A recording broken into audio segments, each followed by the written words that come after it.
Foi um prazer ter aqui novamente, né? Como já foi dito pelo professor Flávio, já é praticamente da casa, né? Que bom. E, bom, como também já foi comentado, eu acho que esse anúncio, né, recente do governador, né, nos dizendo que a FAPERGS vai ser agraciada com um valor bem significativo, muito além, né, do que a gente alguma vez já teve na FAPERGS, é realmente um marco muito importante para nós, né?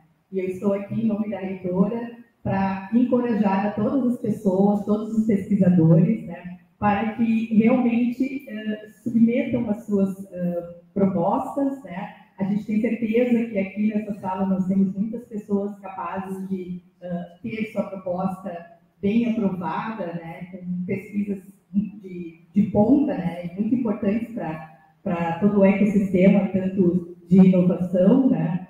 Além da pesquisa, é claro. Então, assim, acho que esse momento é muito importante para nós, né? Nós estamos realmente ansiosos em ouvir como esse financiamento vai ser distribuído, né? E é um prazer, né, a gente ter todos vocês aqui, além do ODIR, né, para nos contar todas essas novidades. Então, muito obrigado e um bom seminário a todos nós.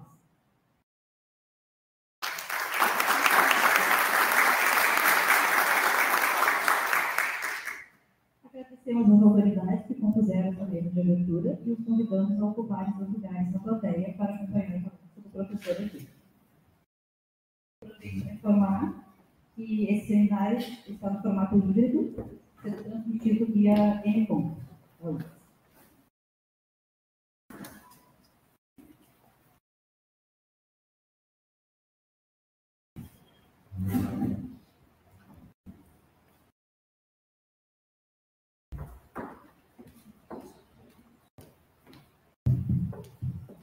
Muito bem, muito bom dia.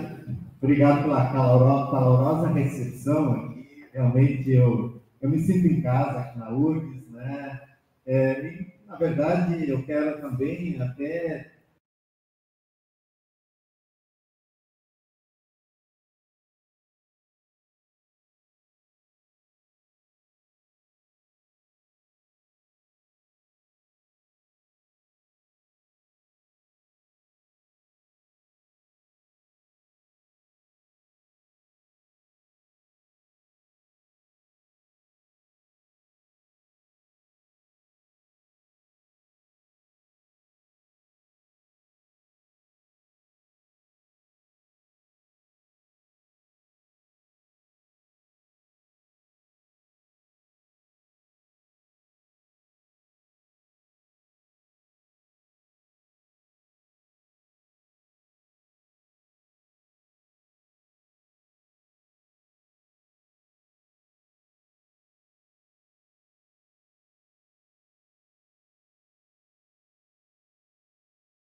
pode passar o próximo.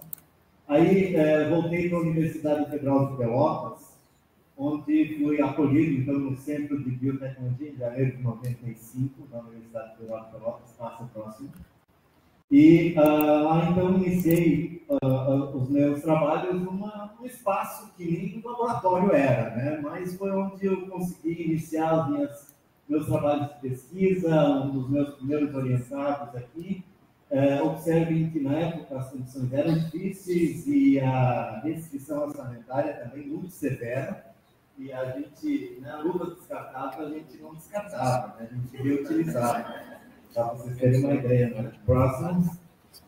As condições, aos poucos foram melhorando, ainda, né, meu primeiro laboratório totalmente adaptado, próximo, né, com um termociclador que eu trouxe na bagagem da Inglaterra, quando retornei da Inglaterra para poder fazer os PCRs aqui, iniciar clonagens, etc. Próximo. Aqui dá para ver melhor, né, as nossas condições, como eram. Próximo. Aqui as condições já foram melhorando um pouco, já estávamos em agosto de 2001, um laboratório um pouquinho mais organizado, próximo, né, com a equipe já trabalhando comigo também, próximo. E em 2002 foi inaugurado, né, a reforma daquele espaço, daquele laboratório, então passei a ter condições um pouco melhores, próximo. E um laboratório mais moderno, que hoje está aqui naquela época, 2002, 2013, hoje está mais amontoado, vamos dizer assim, mas um laboratório que me deu as condições necessárias para seguir trabalhando, né, e produzindo pesquisa e desenvolvendo dissertações e teses. Já tive a oportunidade de concluir mais de 60 orientações de mestrado e doutorado, então isso tem proporcionado, né, um avanço muito grande nessa área, na minha área de atuação, que é pesquisas no campo de vacinas vetorizadas, principalmente. Ultimamente, com ênfase maior na vacina contra a tuberculose. Próximo. Bom, mas eu vim aqui para falar um pouco sobre a FAPEPS, né, a URGS e os editais da FAPEPS. Então, eu vou começar falando um pouquinho sobre a FAPEPS. Próximo. Eu entrei como diretor-presidente da FAPEPS em setembro de 2016, portanto, há pouco mais de 8 anos. Estou no meu terceiro mandato e esse mandato encerra em setembro de 2025. Estou acompanhado, né, pelo Rafael Rezer, aqui da casa, que está no seu segundo mandato, e pelo Mauro Mastella, como diretor administrativo financeiro, que também está no segundo mandato, ficaram quase juntos aqui em 2021, e tiveram, neste ano, a recondução do segundo mandato, de 3 anos. Esse é o Conselho Técnico Administrativo. Na FAPEPS nós temos também o Conselho Superior, que é constituído por 12 membros, 6 indicados pela comunidade científica, 6 de livre escolha do governador. O Afonso é um desses membros no Conselho Superior, e que é quem define as políticas macro, né? O Conselho Técnico Administrativo é quem executa essas políticas definidas em conjunto com o Conselho Superior. Algumas linhas gerais da atuação da FAPEPS, né, que vocês já conhecem. Nós temos um programa de bolsas de iniciação científica, que é tradicional, que a gente mantém com um certo esforço, mas entendendo a importância que tem esse programa. O auxílio recém-doutor é um auxílio que nós concedemos anualmente, edital que nós lançamos anualmente, e eu considero de extrema importância, até porque eu tive esses 2 auxílios, né? A bolsa de iniciação científica, né, no meu último ano de graduação, e o auxílio recém-doutor, logo depois de voltar do doutorado. Eu sei a importância que tem um apoio, um auxílio, uma aprovação de um projeto lá no início da carreira do pesquisador. Este ano nós concedemos 156 auxílios recém-doutores, para a gente ter uma ideia do número de jovens pesquisadores que nós temos aí. No ano que vem nós vamos ampliar o valor dos projetos, colocar mais de R$1 milhão, para 6 milhões, e também incluir nesse edital uma bolsa de iniciação científica, porque o recém-doutor tenha também alguém mais para, né, dar suporte para que ele possa orientar e informar um jovem pesquisador. O edital Pesquisador Gaúcho, nosso edital universal, um edital que a gente preza muito também, tem tido uma periodicidade bienal. No final do ano passado, a gente lançou o maior edital da história, né, 25 milhões de reais, e teremos novos editais dessa modalidade também na sequência. Nosso auxílio para a organização de eventos é uma modalidade também, quase que de fluxo contínuo. Fixação dos jovens doutores é um programa que a gente quer dar mais ênfase ainda, né? Bolsas de pós-doutorado. Vou mostrar depois números que revelam a queda no número de bolsas de pós-doutorado das nossas agências federais. Esse tipo de auxílio é muito importante, então nós vamos investir ainda mais em bolsas de pós-doutorado na FAPERGS. Outros programas importantes, né, programas robustos, como as redes inovadoras de tecnologias estratégicas, clusters tecnológicos, que são quase que mini INCTs, né, uma versão um pouco não tão robusta de INCTs. Programas como Inova Agro, focado para esse setor, ou semicondutores. Este ano lançamos uma chamada com 30 milhões, publicamos o resultado na semana passada, né? Tivemos uma demanda de 135 milhões de reais, uma demanda qualificada de mais de 120 milhões de reais. Com 30 milhões, nós conseguimos atender apenas 22% da demanda qualificada, e em função disso, em função dessa alto número de projetos qualificados, extremamente importantes para o momento que o Rio Grande do Sul está vivendo, nós, na sexta-feira, aprovamos uma suplementação de mais 15 milhões nesse edital, aprovamos no Conselho Superior da FAPERGS, e no final do dia, de sexta-feira, nós anunciamos, então, a relação dos 82 projetos contemplados no edital de emergências climáticas, né? Tivemos também, este ano, um programa chamado Talentos Tecnológicos, que é uma encomenda da Secretaria de Inovação, Ciência e Tecnologia, que destinou mais de 14 milhões para startups, né, como um reforço, vamos dizer assim, para a fixação desses talentos tecnológicos aqui no Rio Grande do Sul, para que não precisem migrar para outros estados para buscar condições melhores para desenvolver os seus projetos e as suas tecnologias. Temos na área de inovação 3 programas já consolidados, né? O programa Centelha e o programa Tecnova. O programa Centelha e Tecnova são programas da FINEP, que nós executamos em parceria com a FINEP, com o SEBRAE e com o Badesul, com apoio dessas outras instituições aqui no estado. E o programa Doutor Empreendedor é um programa criado por nós, né, com muito orgulho, um programa que vem ajudando a criação de empresas por doutores, né, formados aqui no estado e que aqui desejam empreender. Já executamos 2 edições desse programa, 2 editais. Os resultados têm sido fantásticos, as avaliações todas muito positivas. Vários estados já copiaram o programa Doutor Empreendedor e já estão rodando também nos seus estados. Então, aqui são exemplos de programas na área de inovação. Eu convido a todos a acessar o site da Secretaria de Inovação, Ciência e Tecnologia.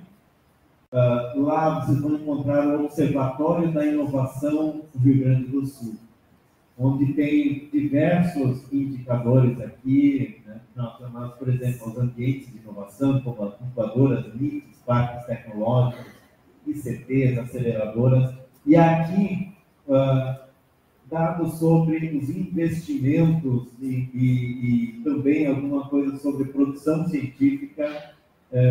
Principalmente, convido vocês a clicarem nesse botão de investimentos em pesquisa. Aqui vai levar um BI com o investimento da FAPERGS, projetos em andamento nas diferentes instituições, nas diferentes áreas. Aqui dá para botar filtros, né, por edital, por programa, por situação do projeto, por instituição executora, por grande área, né, mostrando também, de forma já referenciada, onde estão os recursos da FAPERGS. Aqui, projetos em andamento, né, as bolinhas diminuíram, mas não porque diminuiu, só porque mudou a escala. Nós temos dados totais e dados também por 10 mil habitantes, quando dá para ver, né, a proporção de recursos que vai para cada instituição, para cada região, e uma certa correlação com a densidade populacional também dessas regiões. É claro que a maior fatia de recursos fica na região metropolitana, porque é aqui que nós temos a maior concentração de pessoas, de instituições, de pesquisadores também. Só para trazer um comparativo aqui, esse é um gráfico que traz os valores investidos em cada unidade da federação e combinando investimentos do Estado, por meio da sua FAP, em verde, investimentos feitos pela CAPES, em cada estado, investimentos feitos pelo CNPq. Vejam que isso tudo relativo, né, ao número de pesquisadores. Quem são os pesquisadores? São os mestrandos, doutorandos e docentes de pós-graduação. Poderíamos dizer, mas tem outros? Sim, tem outros. Mas aqui eu estou incluindo mais de 95% da nossa população de pesquisadores. Tem institutos que não têm pós-graduação, tem doutores que fazem pesquisa também, tem. Mas o número é bastante reduzido e eu não tenho esse número confiável, uma fonte confiável para estimar esses outros pesquisadores. Então, uso estudantes, mestrandos, doutorandos e docentes de pós-graduação. Quando a gente divide o valor disponível em cada estado pelo número de pesquisadores, a gente tem essa classificação. E vejam que o Rio Grande do Sul não está numa posição, nada respeitável aqui. O Rio Grande do Sul deveria estar entre os 5 primeiros, né? No entanto, está aqui embaixo e muito em função de que a FAPERGS não tem conseguido fazer investimentos muito robustos, proporcionais ao tamanho da nossa comunidade científica. Mas falando mais um pouco do Estado e da produção científica do Estado, aqui, comparando com o Brasil, o perfil da produção científica do Brasil, vejam que nós temos no Brasil essa distribuição aqui, medicina contribui com 25% da produção científica, agricultura e ciências biológicas é a segunda área mais destacada, com quase 18%, depois vem engenharias e algumas outras áreas aqui. No Rio Grande do Sul, o perfil não é tão diferente do Brasil, também a área principal é medicina, também a segunda é agricultura e ciências biológicas. Aqui a gente vê um pouco de neurociência, e isso certamente uma contribuição muito grande de vários que estão aqui na plateia, né? Toxicologia e farmacologia, a gente vê veterinária aparecendo, que no Brasil não era destacada como área predominante. Enfim, o Rio Grande do Sul tem algumas especificidades assim. Mas, quando a gente analisa a produção científica brasileira, e esses são dados de 2023, do SAIVAL, nós temos que São Paulo é o estado que mais contribui, né, com quase 28%, daí vem Rio de Janeiro, Minas Gerais, e em terceiro lugar, Rio Grande do Sul. Quando a gente relativiza pela população, o Rio Grande do Sul é o estado com a maior produtividade científica. Rio Grande do Sul supera Rio de Janeiro, São Paulo e outros estados aqui. Vejam que até alguns estados do Nordeste se destacam, né, quando a gente relativiza a produção científica pela população de cada estado. E como é que foi a evolução do Rio Grande do Sul? Em 96, o Rio Grande do Sul contribuía com 6,1% da produção científica nacional. A produção científica nacional cresceu, mas a do Rio Grande do Sul cresceu numa velocidade ainda maior, alcançando aqui em 2009, 2010, em 2008 já, 9,1%, uma contribuição de 9,1% da produção científica brasileira. Ficou entre 8,5% e 9% aqui, ao longo desse período, aqui deu uma pequena caída, e aqui, né, permanece em 8,5%. 8,5% é a contribuição do Rio Grande do Sul na produção científica nacional. Quando a gente analisa a participação de coautores gaúchos na produção científica nacional, como a produção conjunta com outros estados, o percentual sobe para 11,5%. Em 11,5% nós temos participação de coautores do Rio Grande do Sul. Mas a nossa contribuição, né, de forma, sem essa dupla contagem, fica então em 8,5%. Interessante analisar a evolução do percentual de doutores titulados em cada unidade da federação.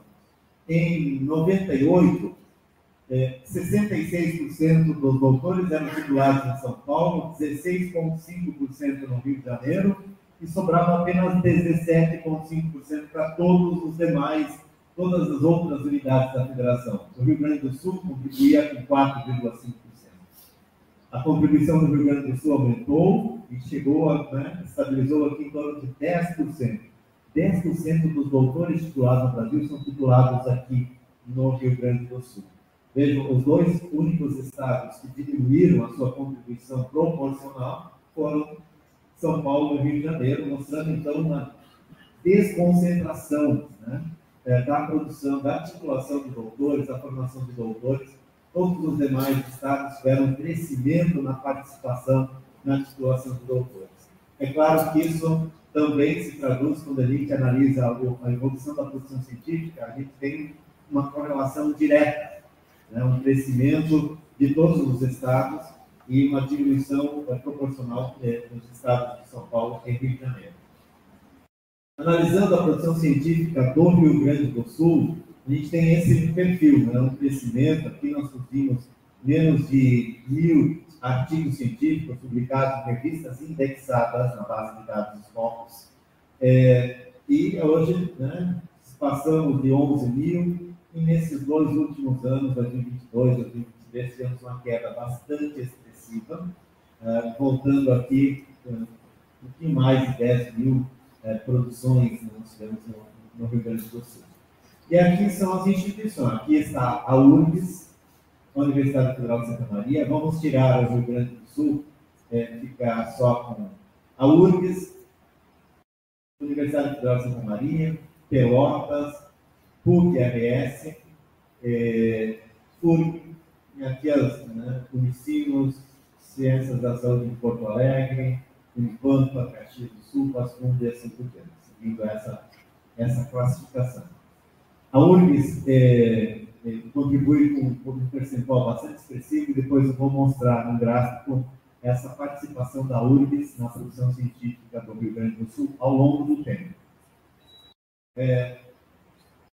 Produção científica e destaque, né, também na titulação de doutores no Rio Grande do Sul, em função da nossa pujança na pós-graduação.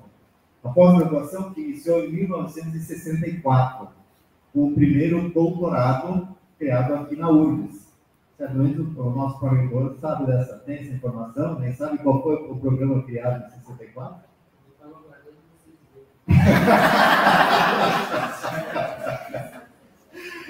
Foi o doutorado em genética, o primeiro programa de pós-graduação, o primeiro curso de pós-graduação em ciências criado na URGS. Né?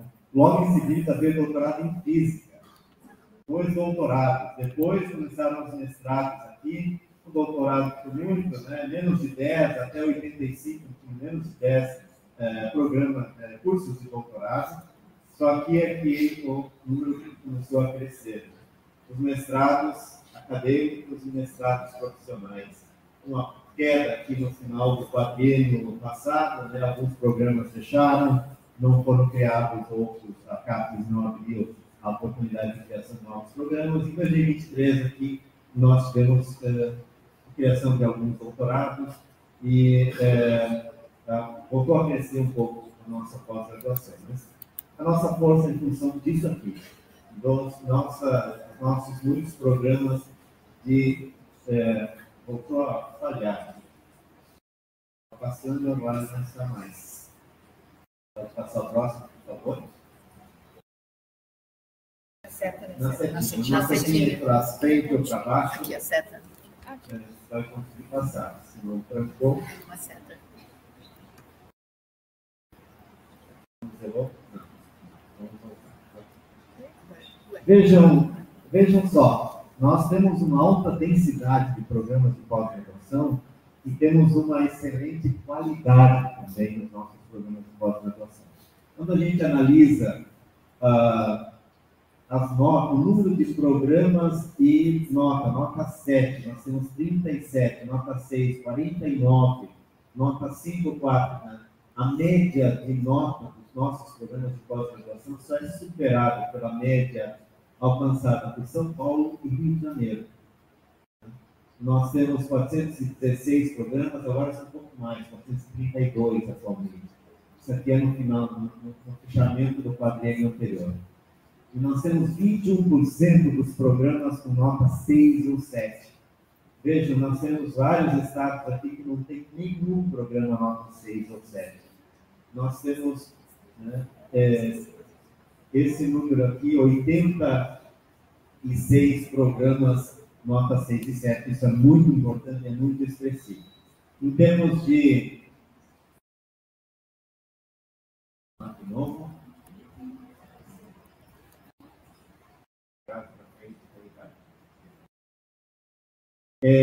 Titulação de doutores, né, relativos à população, o Rio Grande do Sul só perde pelo Distrito Federal. Não é um parâmetro de comparação, não é um estado, que é o Distrito Federal, mas é o estado que mais titula doutores por 100 mil habitantes.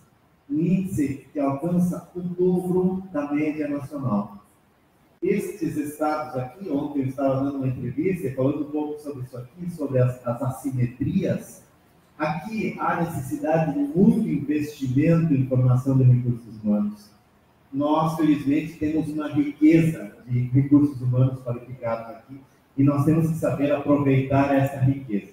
Mais um indicador favorável ao Rio Grande do Sul: qualidade da produção científica. Qualidade da produção científica pode ser estimada pelo número de citações que essas publicações recebem. E tem um indicador chamado Field Weighted Citation Impact, ou impacto das citações ponderadas pela área, que é um indicador de qualidade. Quanto maior, melhor. O número 1 quer dizer qualidade igual à média mundial.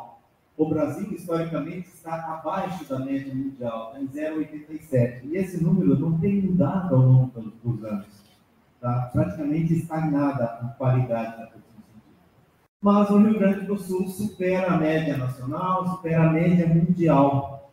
Nesse recorte aqui, 2021-2024, nós alcançamos 1,07 nesse Field Weighted Citation Impact. Então, mais um motivo de orgulho para nós, gaúchos, né, pesquisadores gaúchos. Obviamente, a URGS tem uma grande contribuição, né, e o indicador da URGS está entre os melhores do país. Supera a USP, supera a Unicamp. Hoje, atualmente, está em 1,24. É o Field Weighted Citation Impact da URGS. Então, mais um mérito aqui também para o Estado e para a URGS. Quando a gente fala em artigos por 10 mil habitantes, né, eu já tinha no outro slide mostrado esse gráfico, essa informação, esse dado de uma forma diferente. É o Rio Grande do Sul com maior produtividade.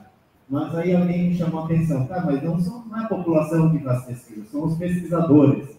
Então, como é que está artigo por pesquisador?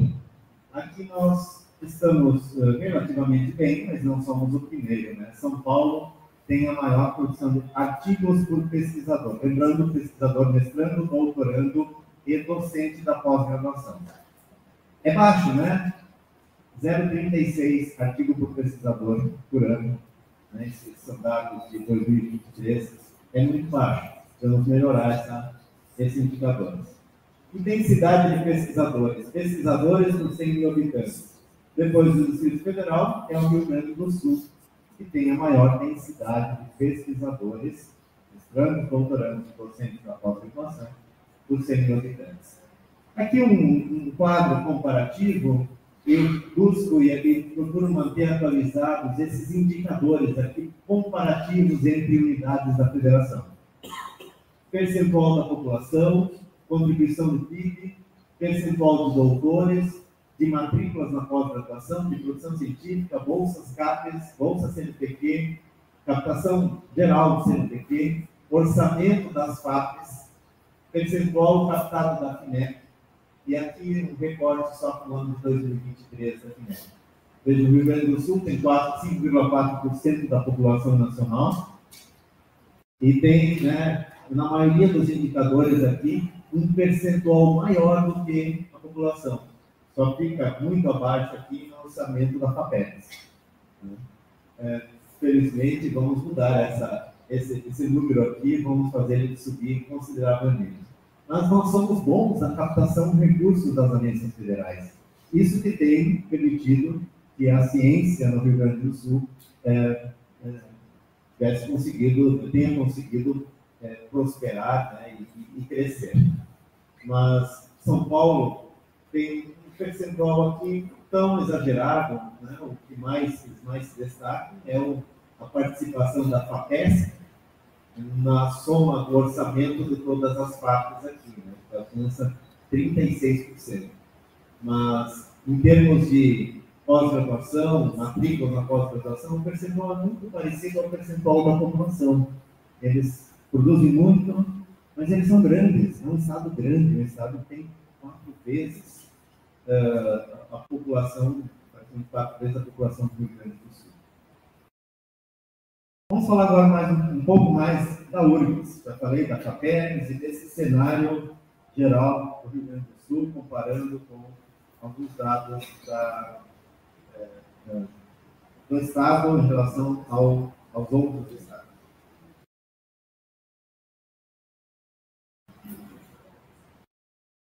Depois, no último slide, tem um QR Code para vocês baixarem esses slides, caso tenham interesse também.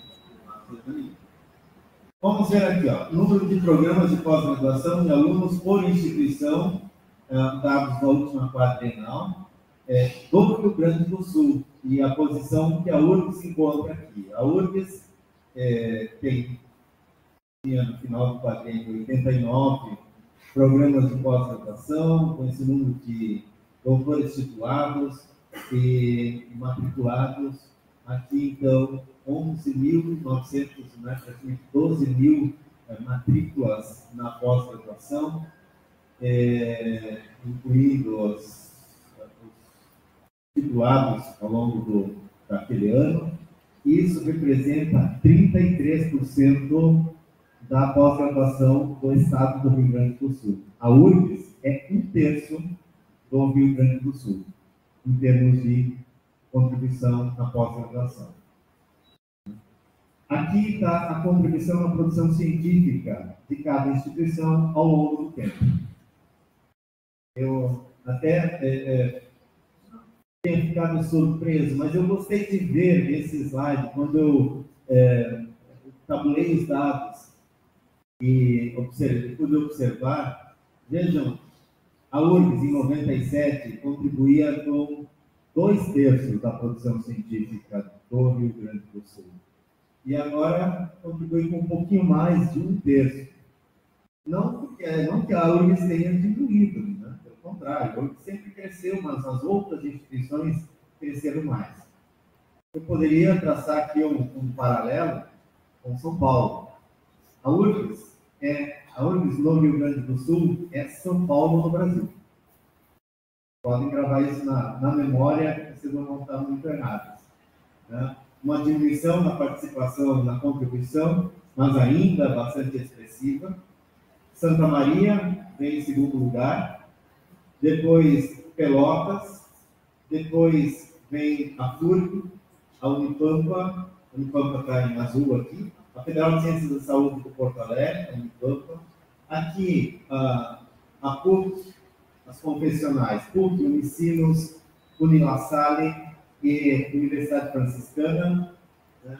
E aqui as comunitárias, UPS, UPF, Unisc, o Fevale, todas essas universidades comunitárias. Daí tem as privadas, que tem diversos hospitais, que também têm produção científica, e estadual aqui é 1% apenas. Se nós analisássemos a produção, esse dado aqui, em relação ao estado de São Paulo, seria muito diferente. Ou então Paraná, seria muito diferente. Por quê? Paraná tem várias universidades estaduais, e certamente as estaduais produzem mais do que o federal. São Paulo, idem também. Mas o Rio Grande do Sul tem essa característica, né? No Rio Grande do Sul, as instituições federais contribuem com 76% da produção científica. Nós temos, né, um suporte aqui muito forte do governo federal. A contribuição do Estado é muito pequena. Em relação à URGS aqui, né, o perfil da produção científica da URGS, medicina, mais um destaque ainda maior do que a contribuição no nível nacional. Agricultura e ciências biológicas não é tão expressiva, é menos do que a média nacional e menos do que a média no Rio Grande do Sul. Engenharias, a grande área de ciências exatas aqui se destaca um pouco mais, mas as ciências sociais também assumem um papel importante aqui. Psicologia, neurociências, né, tem um papel bastante destacado no perfil da produção científica da URGS. A URGS tem esses indicadores aqui, ó, Output in Top 10% Citation Percentiles. 8,9, enquanto que a média brasileira é 7,3. Colaboração internacional, 35,6%, enquanto que a média nacional é 33%.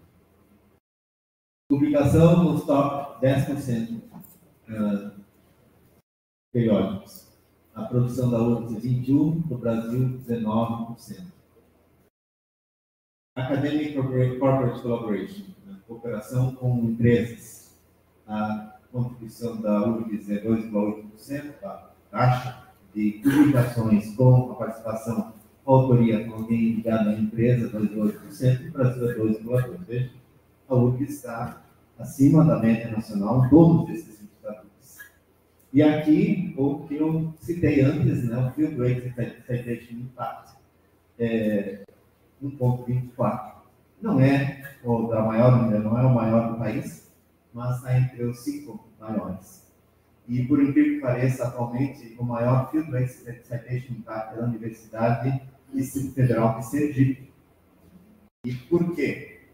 Porque tem alguns pesquisadores que colaboram em grupos maiores na área, que participaram de publicações importantes durante a pandemia de Covid e ainda continuam publicando em artigos de alto impacto, muito citados, e como a produção da Universidade Federal de Sergipe é relativamente pequena, esses artigos elevam a média, né, causam uma distorção e levam essa média lá em cima.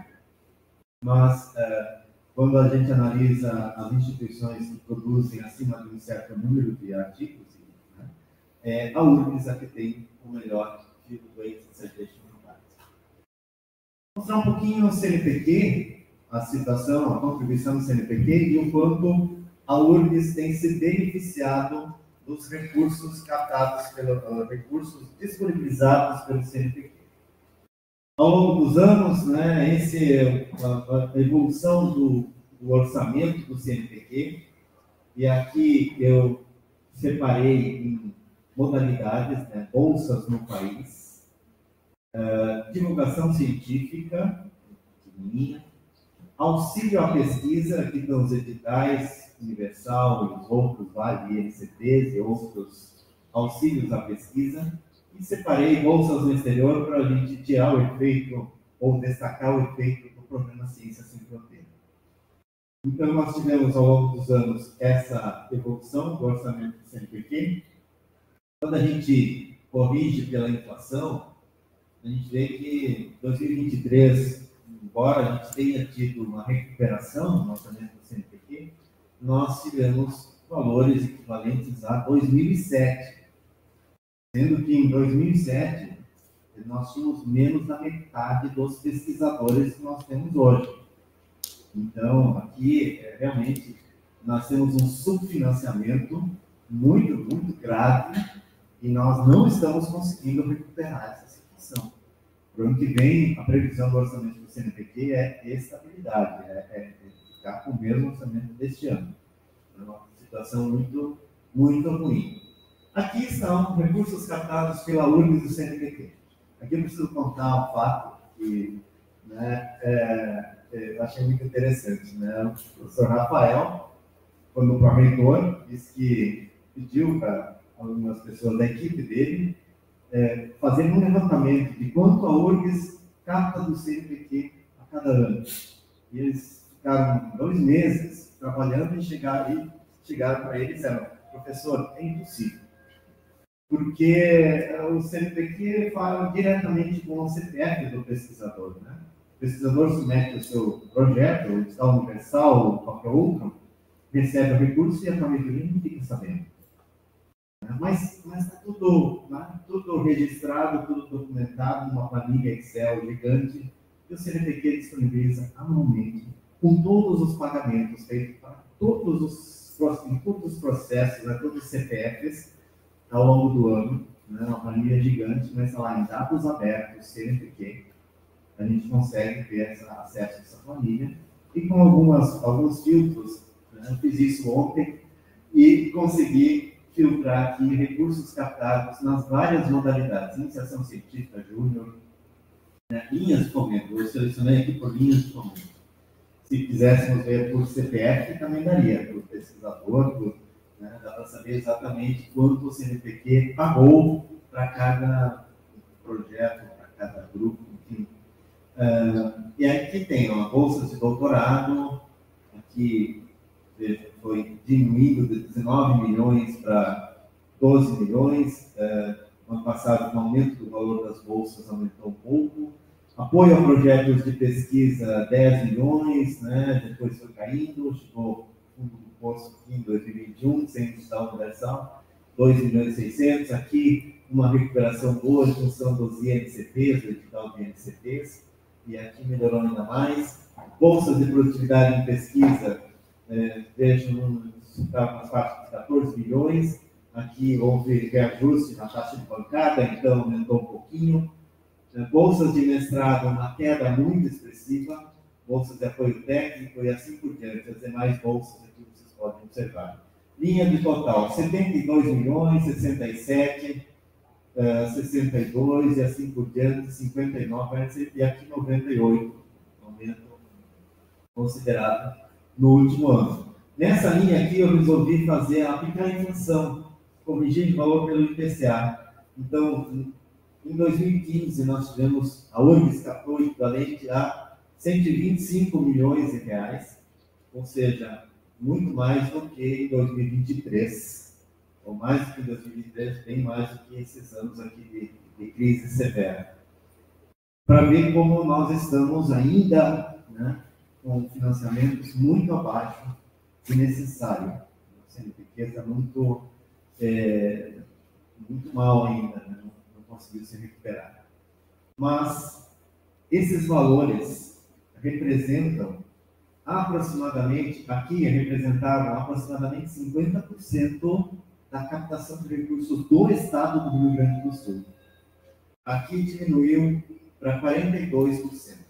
42% do recurso do CNPq que vem para o Rio Grande do Sul e para a URGS, mostrando mais uma vez a pujança dessa instituição, a capacidade de captação de recursos, a qualidade da pesquisa que é feita aqui, são processos competitivos, né? Então os pesquisadores são muito competitivos e conseguem captar volumes de recursos bastante expressivos.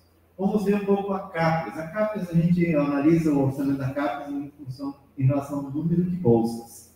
E aqui a evolução ao longo do tempo, número de bolsas, número de matrículas no mestrado, um percentual de alunos matriculados que recebem bolsa da CAPES. Está recuperando aqui, mas ainda tem um déficit considerável. Em relação ao doutorado, né, um crescimento muito expressivo, né, lembro, em 2007, nós tínhamos o orçamento do CNPq que tem hoje. Em 2007, nós tínhamos em torno de 55 mil alunos de doutorado no país. Hoje, nós temos 132 mil alunos de doutorado, com o mesmo orçamento. Então, aí está a grande defasagem. Em termos de número de bolsas, a CAPES vem aumentando o número de bolsas de doutorado e se aproximando aqui do melhor momento que teve em termos de cobertura, percentual de alunos matriculados em cursos de doutorado que recebem bolsa da CAPES.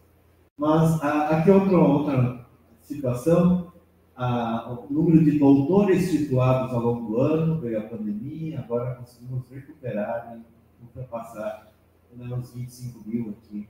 Certamente em 2024 vai crescer ainda mais. Nas bolsas de pós-doutorado, nós tínhamos aqui, né, uma bolsa para cada 2 doutores titulados, era a proporção.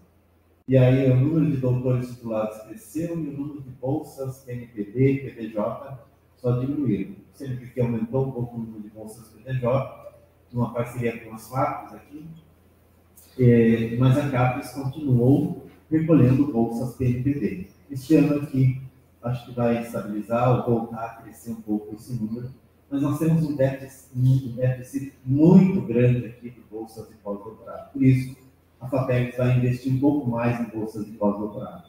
Ao longo do tempo, a URGS, em termos de número de bolsas de doutorado, né, teve esse crescimento aqui de 2012 até 2015, aí uma estabilidade e aqui uma pequena queda.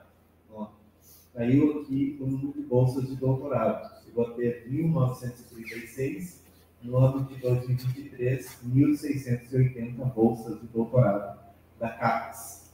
Bolsas de mestrado, né, aqui praticamente estável, 1.400, aqui caiu, né, hoje tem 1.200.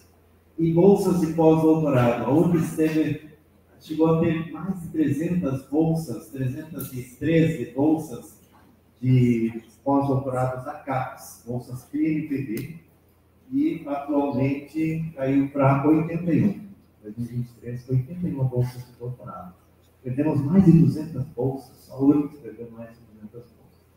Esse é um valor, né, muito expressivo e é algo que traz um prejuízo gigante para o sistema. O pós-doutorando é muito produtivo, o pós-doutorando é profissional que está no seu auge, né, da produção científica, capacidade de produção, de estruturação de grupos, de fortalecimento de grupos de pesquisa, de orientação de iniciação científica, mestrandos e doutorandos. Então, por isso, né? E aqui em valores, transformando essas bolsas em valores, quanto a URGS capta por ano da CAPES. 2023, 110 milhões de reais vieram para a URGS. Vejam, 3 vezes o orçamento da FAPERGS, só da CAPES que vem para cá. Então, a gente às vezes não se dá conta, não contabiliza, né? Mas a contribuição em bolsas é grande e é importante. As bolsas são importantes no sistema. Só que bolsa desacoplada do fomento é um problema sério. A gente perde qualidade quando não tem recursos para executar um projeto, quando não tem o edital universal, o PQG, enfim, o auxílio à pesquisa para executar o projeto daquele aluno que tem uma bolsa, mas não tem recursos para o projeto. Enfim, aqui tem também a captação por meio do PROAC e PROEX ao longo dos anos, né? Foram 9 milhões, foi muito melhor lá em 2013 e 2014. Veio a crise de 2015, que afetou severamente essa captação, mas houve uma leve recuperação ao longo do tempo. E aqui, então, os valores totais. Se a gente corrigir pela inflação também, a gente vai ver que estamos muito abaixo dos valores de 2014 e 2015, quando a nossa comunidade, nosso número de pesquisadores era bem mais baixo do que é hoje. O sistema cresceu e o fomento não acompanhou. FAPERGS agora. Essa linha do tempo da FAPERGS e o orçamento da FAPERGS ano a ano, corrigido pela inflação. Veja o quão modesto tem sido o orçamento da FAPERGS. Aqui houve uma crise muito severa, aqui os diferentes governos, né, desde do Brito, aqui depois tivemos o Brito, veio o governo do PT, depois veio o Rigoto, o último ano do governo Rigoto, os 3 primeiros anos do governo Ieda foram uma crise muito severa na FAPERGS, depois uma recuperação, governo Tarso, Sartori, Eduardo Leite. Eduardo Leite, ao colocar as contas e o pagamento de salário em dia, pôde começar a fazer investimentos também em ciência e tecnologia. E aqui nós, em 2022, com o programa avançado, nós já tivemos uma recuperação de um investimento bastante expressivo, né? Triplicamos o nosso orçamento. No ano passado, chegamos perto daquele recorde que nós tínhamos tido em 2022. Este ano eu já posso anunciar para vocês que nós até agosto, nós tínhamos 32 milhões no nosso orçamento. De agosto para cá que nós conseguimos suplementação e vamos fechar o ano com 103 milhões de execução orçamentária. Então, né, batendo um novo recorde aqui. E como é que a URGS é atendida pela FAPERGS? Esses também são dados inéditos que eu gerei ontem, busquei nos nossos bancos de dados. Né? Projetos em andamento. A URGS tem esse número de projetos, aqui nós estamos em torno de 1.700 projetos vigentes, né? Na FAPERGS. E a URGS tem 25% dos projetos vigentes da FAPERGS. Totaliza 72 milhões de reais em percentual dos recursos que estão, né, atualmente foram disponibilizados aos pesquisadores do Estado. 33% desses recursos vieram para a URGS. Então, aqui eu acho que temos um equilíbrio. Não sei se eu tenho aqui, se eu tenho um recorte, não trouxe outro gráfico. Eu tenho outro gráfico que mostra por edital. Então, tem alguns editais com projetos mais robustos, como o RIC, clusters, que a URGS teve uma participação mais expressiva. Por isso, a diferença de 25% no número de projetos e 33% no valor disponibilizado na FAPERGS, que foram captados pela URGS. Aqui eu acho que ninguém pode reclamar. Às vezes a gente ouve reclamações, mas a URGS é quase tudo, mas a URGS é forte. A URGS submete muitos projetos. Né? Nesse último edital das desastres climáticos, a URGS submeteu 75 projetos, aprovou mais de 30. Né?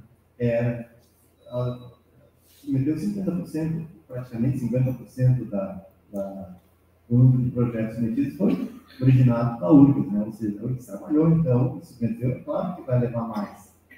A gente, né, tem dados aqui agora para mostrar para quem reclamar que, olha, não tem uma discrepância em relação a, né, como bem a FAPERGS atende a outras instituições também. E uma outra coisa, na FAPERGS a gente não tem nenhum instrumento para compensar, vamos dizer assim, não, mas a região metropolitana, né, ou nas outras regiões tem que ter no mínimo 30% para outras regiões, como editais da FAPERGS, pelo menos 30% para o norte, nordeste. Não, nós não temos nenhuma barreira, né? É pela qualidade, é pelo mérito do projeto. Então, quando outras instituições reclamam da FAPERGS que não estão tendo apoio, a gente diz, olha, submetam projetos. Hoje de manhã nós recebemos a FAPERGS, eu trazei um pouquinho, porque estava lá, conversando com uma delegação da Unijuí. Estava a vice-reitora, o pró-reitor e vários outros, alguns pesquisadores e pessoas da equipe técnica que trabalham no escritório de projetos, que auxiliam os pesquisadores. vieram conversar com a FAPERGS. Estão muito contentes, porque já conseguiram, depois de algumas orientações que a gente deu, conseguiram aumentar a captação de recursos da FAPERGS. Querem aumentar ainda mais. A gente falou para eles, olha, a única forma de aumentar é submetendo mais projetos, submetendo bons projetos. É a única forma de ter uma participação melhor. Mas eu acho que nós estamos tendo uma distribuição equilibrada de recursos, não favorecendo exageradamente nenhuma outra instituição. Antes de eu assumir a presidência da FAPERGS, todos os presidentes, os meus antecessores, tinham sido da URGS. E algumas instituições reclamavam que não era FAPERGS, era FAPURGS. Mas não é verdade, né? Quando a gente analisa os números, a gente vê que não existe uma discrepância muito grande. Em função da hora, eu vou passar aqueles gráficos, eles mostram apenas uma correlação entre pós-graduação e produção científica. Nós temos produção científica e nós temos pós-graduação. Basicamente, é assim que funciona. E esse gráfico eu gerei recentemente, eu só mostrei no encontro do próprio. Então, deixei aqui para comentar um pouquinho, porque eu acho que aqui traz informações interessantes. As colunas mostram o crescimento no número de pesquisadores no nosso país. Pesquisadores, entendam, mestrandos, doutorandos e docentes da pós-graduação. Então, hoje nós temos 430 mil pesquisadores. Lembrando, em 2007, quando nós tínhamos no CNPq o mesmo orçamento, nós tínhamos menos de 100 mil pesquisadores. Aqui é o crescimento no número de mestrandos, acadêmicos e profissionais. E aqui paramos de crescer. Parando de crescer para o crescimento da produção científica. Aqui nós temos o crescimento do número de doutorandos. Estabilidade.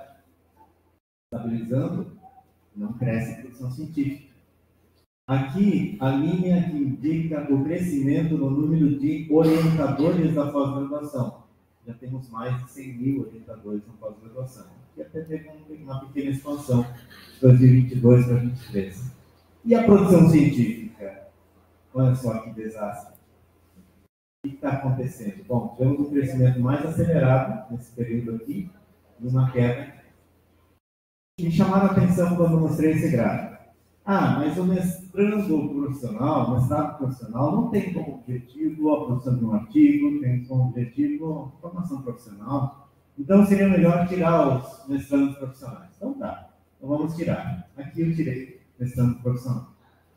Aqui, então, o crescimento dos alunos de mestrado acadêmico. E aqui vejam essa queda bastante, O que está mantendo a linha mais horizontal é o crescimento do mestrado profissional. Mestrado acadêmico em queda. Doutorandos, estabilidade, docentes da pós-graduação, queda na produção científica.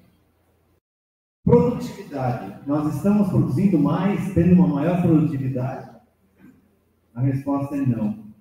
A produtividade científica está praticamente estagnada. Vejam nesse recorte, de 2007 a 2023. Produção de artigos por docente da pós-graduação.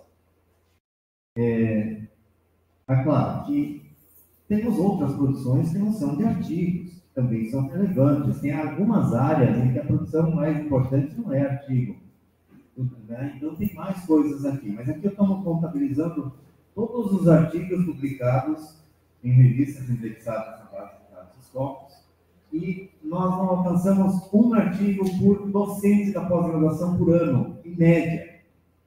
Então, se alguém aqui está produzindo 10 ou 15, é porque tem gente que está produzindo menos e meio. E na média nacional, nós temos essa situação aqui. Nós estávamos aqui, aparentemente, num ritmo de crescimento da produtividade.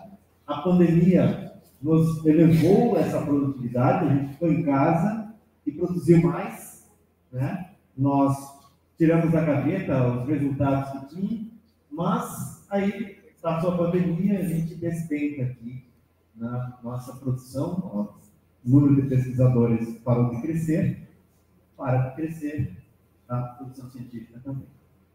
Aqui, quando a gente contabiliza docentes mais doutorandos, é 0,4 artigos por ano. Aqui, se a gente inclui também os mestrandos, é 0,2 artigos por ano por pesquisador. E ao longo dos anos a gente não conseguiu evoluir. Assim também como a qualidade, né? Ao longo dos anos, o Brasil, aqui da média, 0,84. Em 2016 parecia que ia passar de 1, mas aí voltou a cair.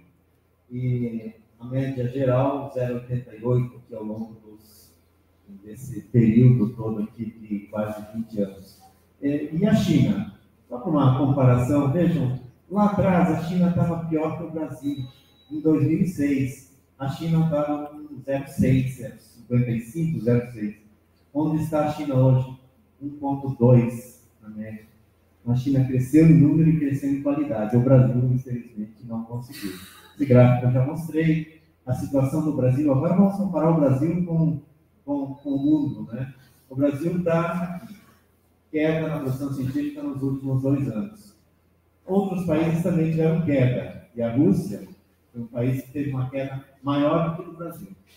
Mas a Rússia nos passou em 2015, né? Ainda continua produzindo bem mais do que o Brasil. Outros países que estão se aproximando do Brasil. Irã e Turquia. Irã e Turquia são os que vêm logo depois do Brasil e que possivelmente, em alguns anos, vão nos ultrapassar. E um país que vem crescendo de forma estrondosa aqui, a Arábia Saudita. Também vem um crescimento muito, muito alto. E a Índia? A Índia não tomou conhecimento da pandemia. Parece que não teve pandemia lá, né? E eles estão num ritmo de crescimento muito acelerado. Eu fiz um cálculo, eu peguei os 50 países que mais produzem no mundo. Aqui tem 90%, 95% da produção científica mundial. E comparei a variação da produção científica de 20 para 23. O mundo cresceu em média 9,8%. A Arábia Saudita cresceu 63%, a Índia 38%, né? E o Brasil? O Brasil caiu 9,2%. O Brasil só não caiu tanto quanto a Rússia. Lembrem, a Rússia ainda produz mais do que o Brasil. Então, aqui estamos numa crise severa e, por incrível que pareça, a gente não está fazendo nada para reverter essa crise. A ciência voltou. Voltou? Não dá para ver. O investimento voltou. Voltou o investimento em infraestrutura, né? FINEP. Não vou trazer os dados da FINEP aqui hoje, porque não daria tempo. Não trouxe os dados da FINEP. Mas, na minha opinião, nós não estamos investindo corretamente. Não estamos fazendo quase nada para reverter essa situação aqui, que é muito séria. Essa era a contribuição do Brasil na produção científica mundial. Olha aqui o que está acontecendo. Estamos regredindo. E aí eu fiz uma análise para ver qual era a situação em cada unidade da federação. Alguns estados tiveram crescimento, mas são estados que têm nele muito pequeno. Então, uma mudança de 10, 15, 20 artigos ao longo nesse período já resulta num percentual bastante elevado. Na média, o Brasil caiu isso aqui. E vejam os estados que estão próximos da média, que é até São Paulo. Caiu quase tanto quanto a média nacional. Alguns estados caíram acima da média aqui. O Rio Grande do Sul também, muito próximo à média nacional. Aqui uma análise ano a ano de cada estado, quando a gente analisa o Rio Grande do Sul, aqui a média nacional, nós vimos crescendo 8%, depois diminuímos o crescimento para 5%, caímos 7%, depois caímos mais 6%. E aí o Rio Grande do Sul está aqui, 4,8%, menos do que a média nacional, produziu menos do que a média nacional, caiu mais do que a média nacional, e aqui reduziu um pouco essa queda. Eu fiz uma análise para ver se há alguma correlação entre a queda na produção científica e o financiamento.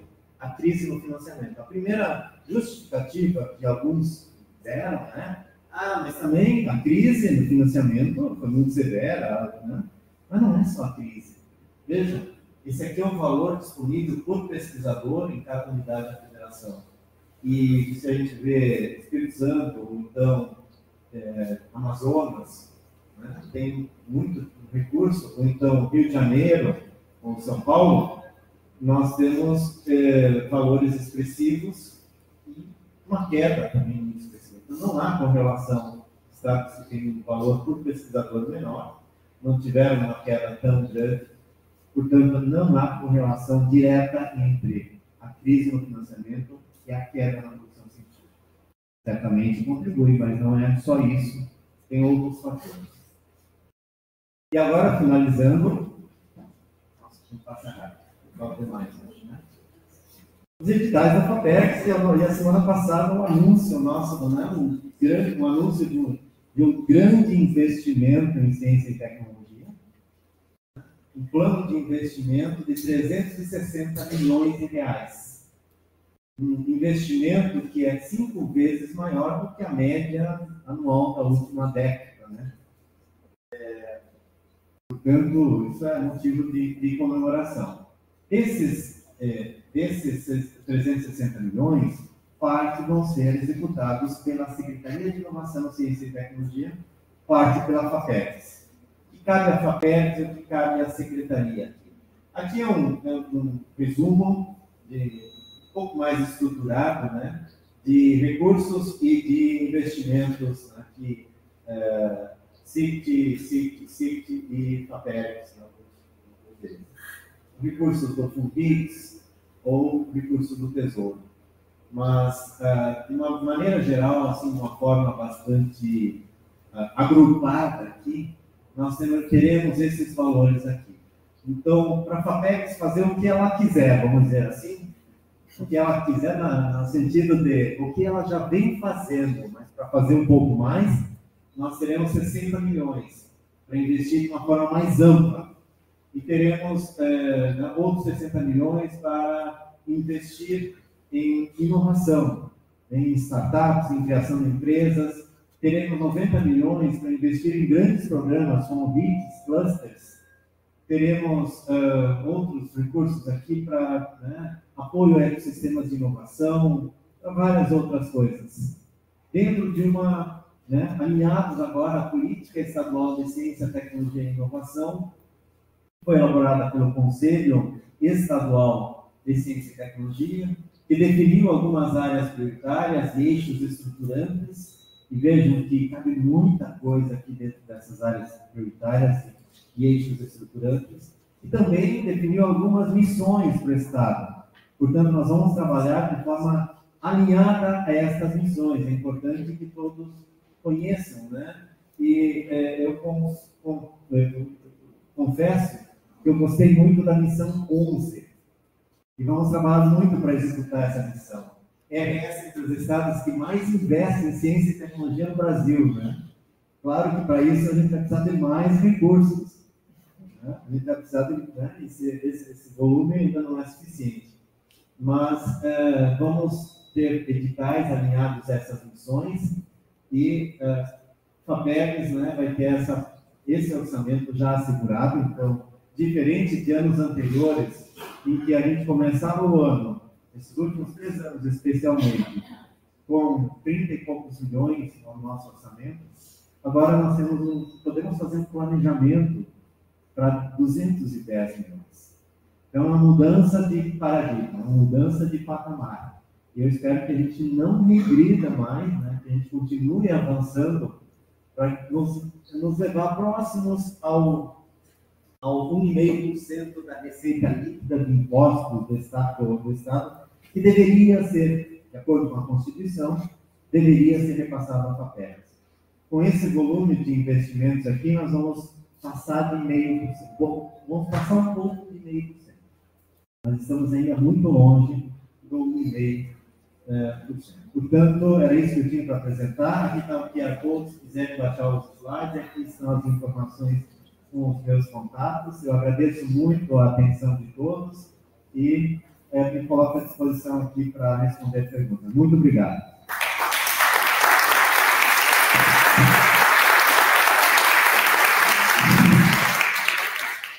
Agradecemos ao professor Ardir por sua apresentação e, nesse momento, abrimos espaço para as perguntas do público. Quem desejar fazer uma pergunta, então, por favor, levante a mão. Nós levaremos o microfone até vocês.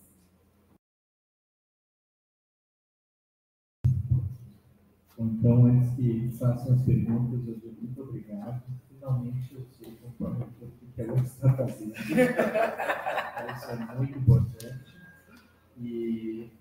Mas excelente apresentação, fantástica.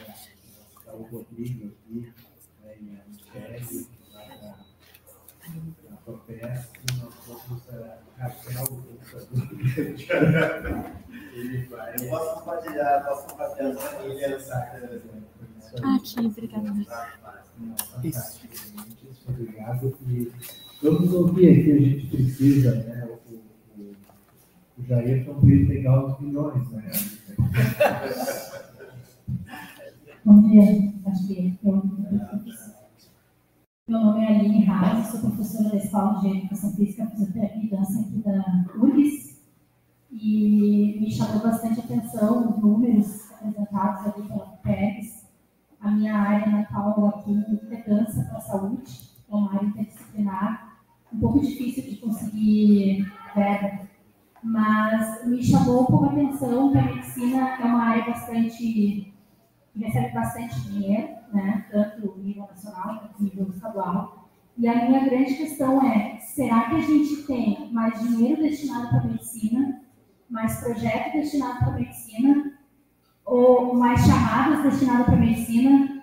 Então, eu gostaria que comentasse um pouquinho mais sobre aquelas outras áreas que tu colocas ali, né, que são talvez as áreas que eu me enquadro, que são as outras, que seria a arte, seria a atividade física, né, que ali aparece muito assim, áreas bem específicas. Daí a questão é, será que é a demanda ou oferta, será que são as pessoas que estão?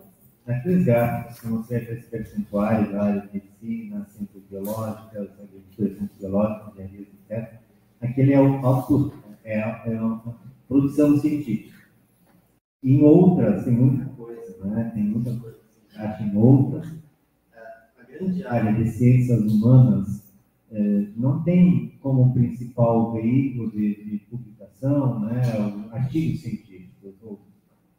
Digo a grande área, mas diversas sub-áreas da grande área de ciências humanas produz outros tipos de resultados, né, que contribuem muito para a sociedade. Então, eu não mostrei aqui o percentual de investimento. Aqui os gráficos é de produção científica. Investimento, eu não fiz esse recorte por sub-área, mas eu posso dizer que nós vamos continuar investindo de forma ampla, tanto que eu fiz questão de destacar e toda a negociação que a gente fez com o governador foi nesse sentido de garantir, né, porque ele quer, mas temos que investir de forma estratégica, prioritária, onde vai dar um retorno, vai dar resultado. Mas se a gente fizer isso por muito tempo, a gente vai matar algumas outras áreas que são importantes também. Então, nós temos reservado um percentual bem expressivo do orçamento para os nossos editais amplos. O edital PQG, ele contempla todas as áreas, nenhuma fica de fora. A RD também, né? Então, a gente vai garantir que isso continue. Nós precisamos apoiar também ciência básica. A ciência básica é extremamente importante para que gere o conhecimento necessário para depois se contratar, depois ter uma aplicação, né? Então, quanto a isso, podem ficar todos muito tranquilos, né, que a gente vai continuar olhando de forma ampla para todas as áreas, não vai haver, né, restrição, não vai haver impedimento para nenhuma das áreas do município.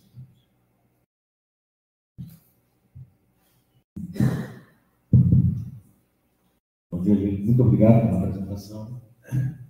Já tinha visto uma dela, mas ela está mais completa hoje. Muito interessante.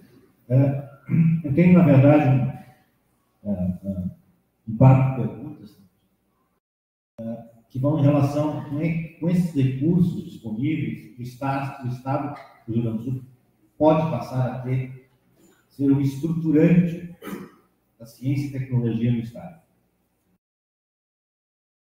Por quê? Porque ele pode ter esse papel de induzir. Então, nós temos a demanda de baixo para cima, que é a natural, aí vai aparecer. Eu me assustaria muito se a medicina, a área médica no Rio Grande do Sul não tivesse 1/3, porque ela é a melhor, está entre as melhores, tem tradição, que é o de baixo para cima.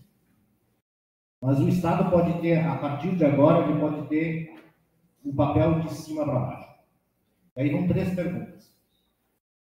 Todas elas relacionadas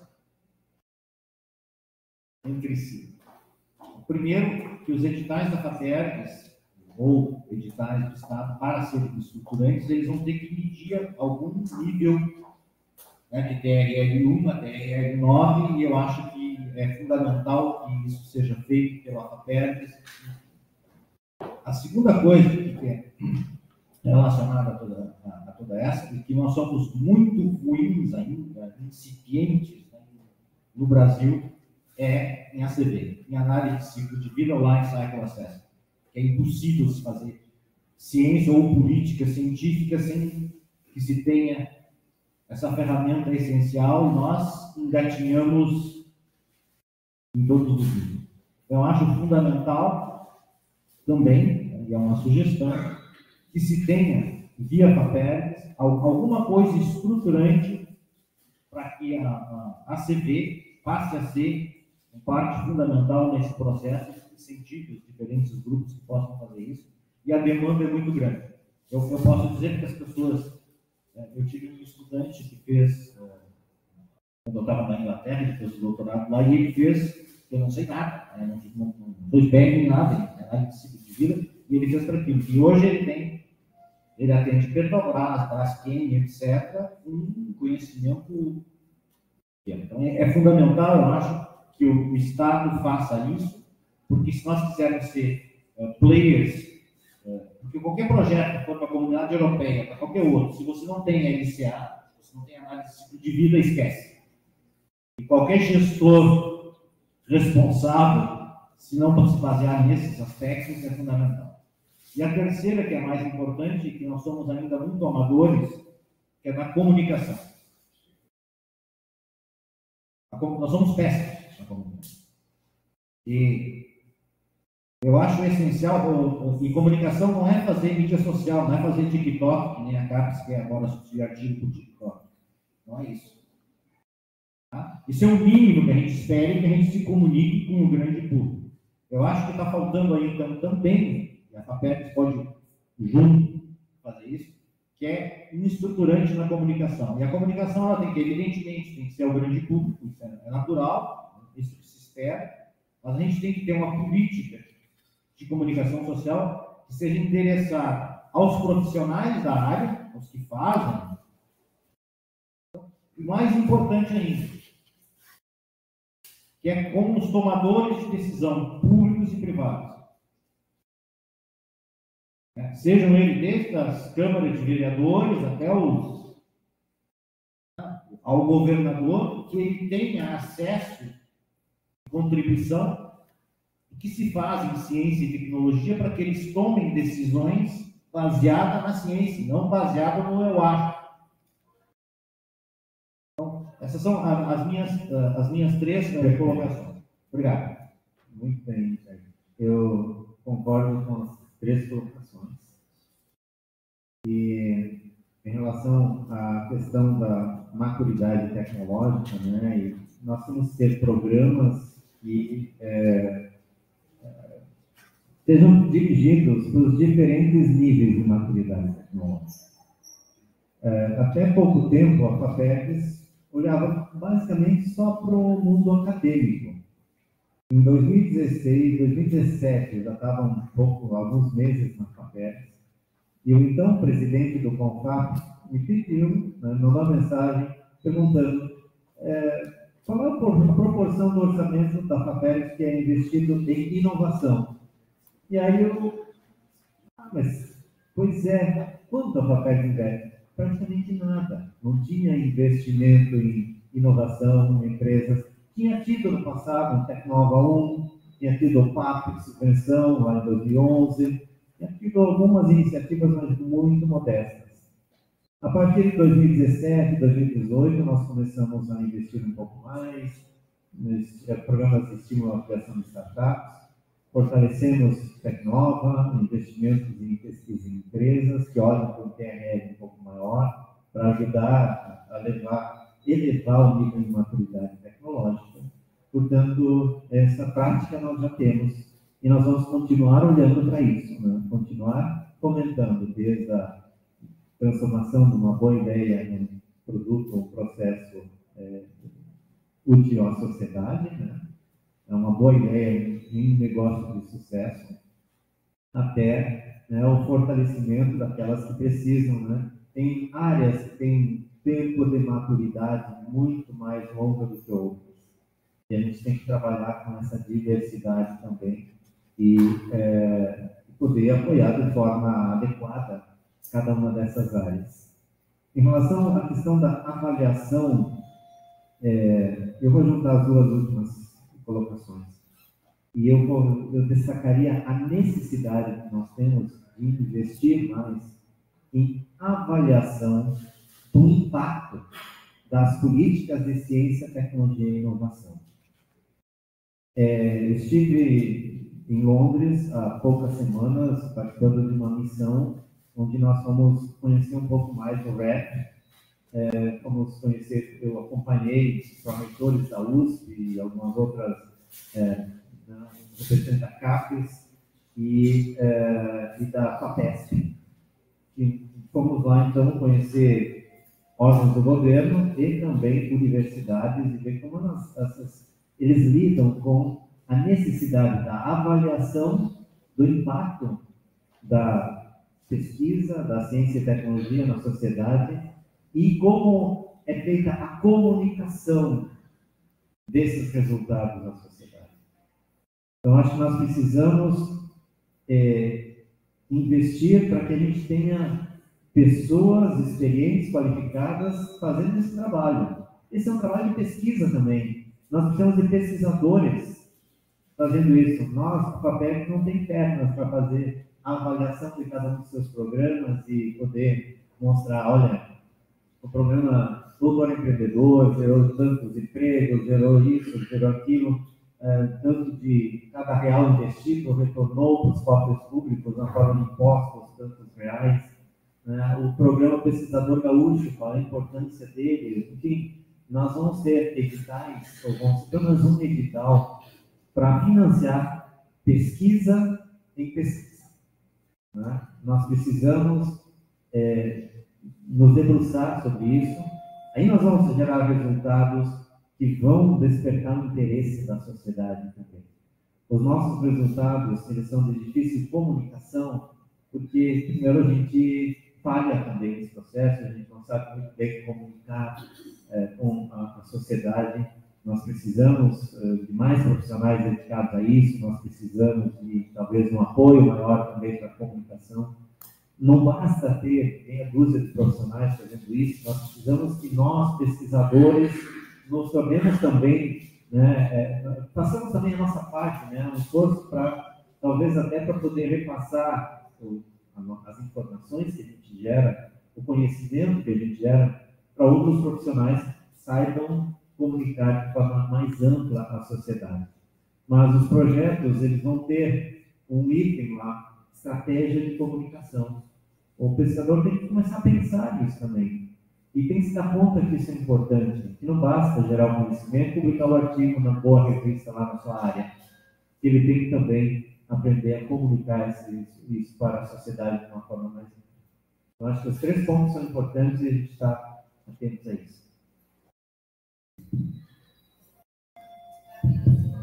Só um comentário, para que todos gravem essas palavras, né? Como se falou em pesquisador, empreendedor, startup, no ecossistema. Então, temos aqui o Paulo Schneier, da CBTEC, o Pavel mandei hoje do Zenit, né? Mas eu acho que a mensagem está muito clara aqui para todos nós, né? Nos prepararmos para esses editais e olharmos como é que está sendo visto o fomento do Estado. E inovação parece que é algo que vem forte por aí, a gente tem que estar preparado para ser competitivo nesse âmbito. Bom dia, parabéns pela apresentação e obrigada por todos esses dados. Eu sou Samir, sou professora da FABICO, Programa de Pós-Graduação em Comunicação e Programa de Pós-Graduação em Ciência da Informação.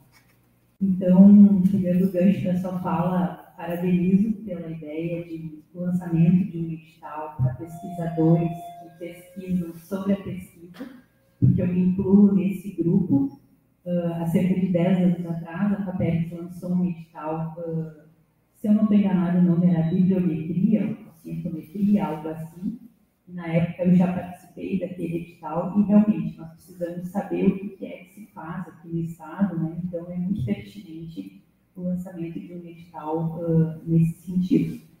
Mas eu gostaria de falar também como coordenadora das revistas aqui da nossa universidade.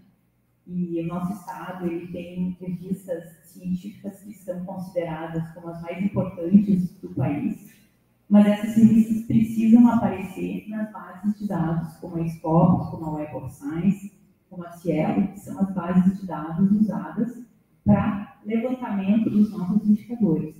Então, existem áreas que não publicam no formato artigo, existem áreas que publicam como artigo, mas esses artigos não estão indexados nas bases de dados. Então, a minha sugestão é o lançamento de um edital para as revistas científicas. A nossa FAP é uma das que não fomenta as nossas revistas estaduais, então eu deixo como ideia e como sugestão, já que estamos em um ano mais próspero, quem sabe um pequeno edital com recursos ainda pequenos, mas é um começo que pode ser de grande valia para as revistas e para as equipes editoriais. Uma boa sugestão. E se me perguntassem, né, eu falei da crise que nós estamos enfrentando na produção científica brasileira, se me perguntassem como enfrentar essa crise, eu citaria quatro ações emergenciais.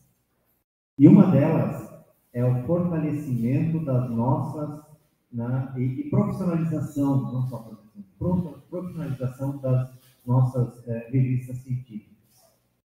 Nós temos o Cielo, que é uma referência, que é muito interessante, mas é subfinanciado também. Há muitas revistas de sociedades científicas ou de grupos, né, departamentos, etc., são conduzidas com muito esforço e basicamente pessoal de uma ou outra pessoa.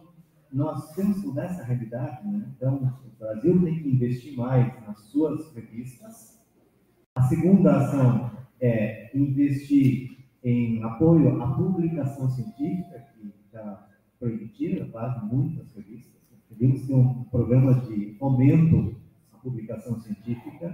Eu faço parte de um GT da CAPES, que analisou os acordos, e está analisando ainda acordos transformativos para que editoras não só disponibilizem acesso por meio do portal da CAPES, mas que também permitam a publicação sem cobrança de APCs, né, por pesquisadores brasileiros.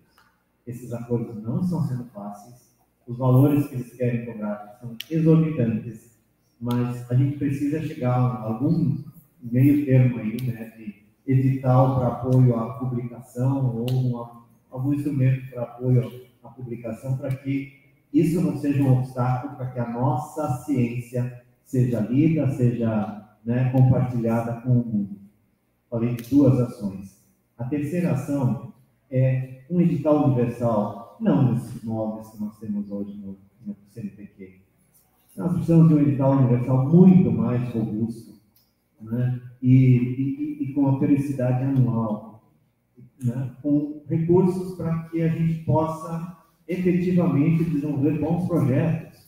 Nós muitas vezes, como eu já citei, nós temos bolsas e não temos recursos para a execução do projeto. Agora, a FINEP está investindo bilhões em infraestrutura, né, grandes equipamentos, recuperação da infraestrutura. Isso é muito bom, é importante, mas só isso não basta. Não adianta ter equipamento se a gente não tem um edital, né, o recurso para comprar um reagente para usar aquele equipamento.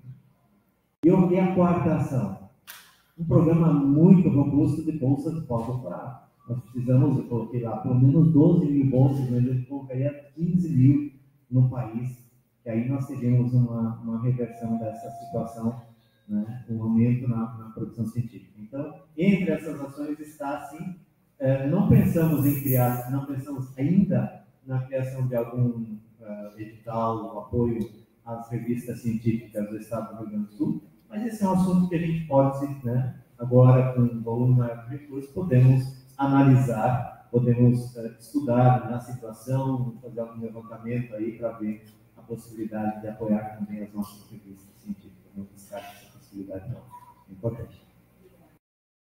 Bom, eu não consegui baixar no QR Code, mas depois que me passaram. Eu te envio. Aí eu consegui, né? E aí eu também posso passar para os professores. Uma só pergunta mais para a gente poder liberar o dia. Muito obrigada. Professor Edith, obrigada pela sua presença aqui, pela sua clareza, né, em mostrar para a gente dados que alguns a gente tem visto, outros não, de forma tão organizada. Queria agradecer. Meu nome é Lenir, eu sou coordenadora da pós-graduação de Neurociências. E nos fóruns de coordenadores, a gente tem muitos, né, a sessão WhatsApp, a sessão grupo de e-mails, uma grande preocupação, um dos dados que o senhor mostrou, que é a questão das bolsas de pós-graduação, né, de mestrado e doutorado. Então, o senhor reforçou que a FAPERGS vai seguir preocupada com as bolsas de pós-doutorado, mas o nosso temor no momento, né, tem sido, assim, o CNPq não mantém as suas bolsas, né, e o que eu vislumbro é que nesse momento é que vai ficar mais clara a diferença entre, por exemplo, nós, Rio Grande do Sul, com São Paulo, porque eles têm as bolsas de pós-graduação. Então, muito da nossa pesquisa, né, a gente sabe, é dependente de mestrandos e doutorandos. A FAPERGS não tem, né, nesse momento, não está nos planos. Então, gostaria de saber se tem como a gente reforçar essa demanda junto à FAPERGS. Veja bem, não é verdade que em São Paulo tem mais bolsas de mestrado e doutorado do que no Rio Grande do Sul. A FAPESP, embora tenha uma bolsa bem generosa, ela atende a 4,7% dos alunos matriculados no mestrado ou doutorado no estado de São Paulo. 4,7%. É quase insignificante. O CNPq, que no país todo contribui com 9% das bolsas de mestrado e doutorado, reduziu muito o número de bolsas, atende a 5,4% dos alunos matriculados no estado de São Paulo. Tem mais bolsistas do CNPq do que da FAPESP. É a CAPES que mais aloca bolsas. O Rio Grande do Sul está relativamente bem atendido, tanto pela CAPES quanto pelo CNPq. No CNPq, o estado do Rio Grande do Sul, eu tenho mais alguns gráficos, não trouxe esses gráficos, tive que cortar alguns, senão ia ficar muito extenso. Mas no Rio Grande do Sul, nós temos uma taxa de cobertura de bolsas de alunos matriculados com bolsa, ou seja, da CAPES ou do CNPq, que é maior do que a média nacional. Por isso, nós identificamos que, considerando os nossos parcos recursos aqui, a necessidade maior não é em bolsa de mestrado e doutorado, e sim em custeio, em auxílio à pesquisa. Por isso, a bolsa consome um orçamento bem expressivo. Viu? Só o montante nos bilhões que a URGS capta em bolsas que são pagas diretamente para alunos. Portanto, não é nossa intenção, por enquanto, criar programa de bolsa de mestrado e doutorado.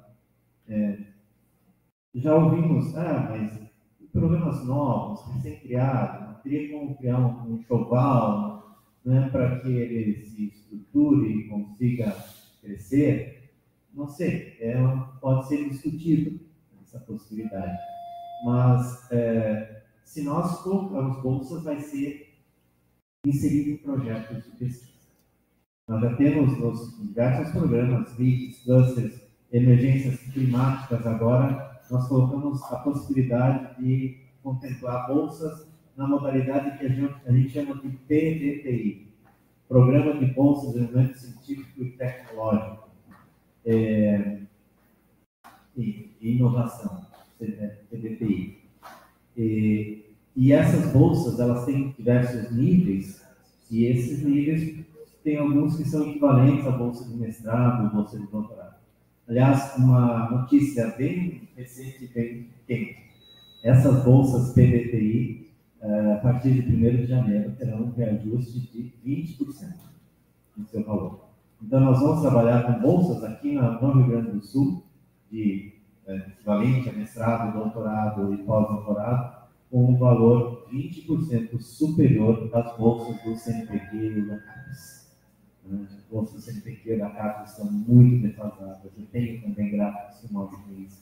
E nós temos que trabalhar com uma realidade melhor aqui, com valores mais dignos, né, para os nossos, principalmente aqui, pós-doutorandos, né, que merecem uma bolsa um pouco melhor. Mas essa é a situação. No geral, não tenho condições de analisar área por área, né? Mas, no geral, nossa taxa de cobertura, bolsas de mestrado e doutorado da CAPES e CNPq, está acima da média nacional. Portanto, não é prioridade para nós. Rodrigo, então, nos dias 2 e 3 de maio de 2025, celebrando ali o ano da catástrofe climática, nós teremos um Global Summit aqui da URGS. Então, a URGS criou uma secretaria ligada ao gabinete de mudanças climáticas.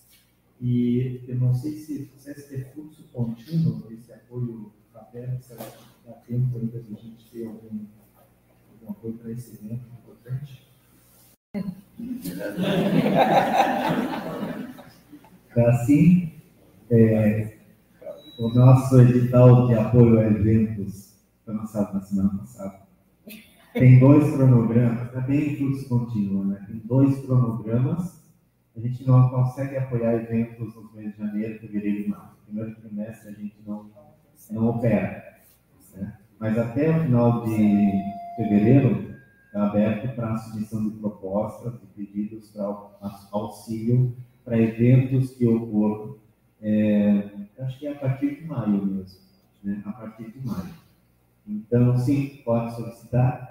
Inclusive, se alguém já viu esse edital, ele terá um aditivo. Nós vamos lançar, talvez ainda essa semana, mas nós temos 2 faixas, para eventos locais ou eventos estaduais e nacionais, com valores de 12 e de 20 mil reais. Mas há eventos maiores que 20 mil reais não ajuda quase nada. Nós vamos criar mais uma faixa para grandes eventos com valores de até 50 mil reais. Ainda assim modesto, mas pega um pouquinho aqui, um pouquinho lá, um pouco do CNPq, um pouco da CAP, um pouco de patrocínio, e dá para realizar bons eventos. Então, em primeira mão, vocês estão sabendo dessas informações que vão ser divulgadas logo na sequência.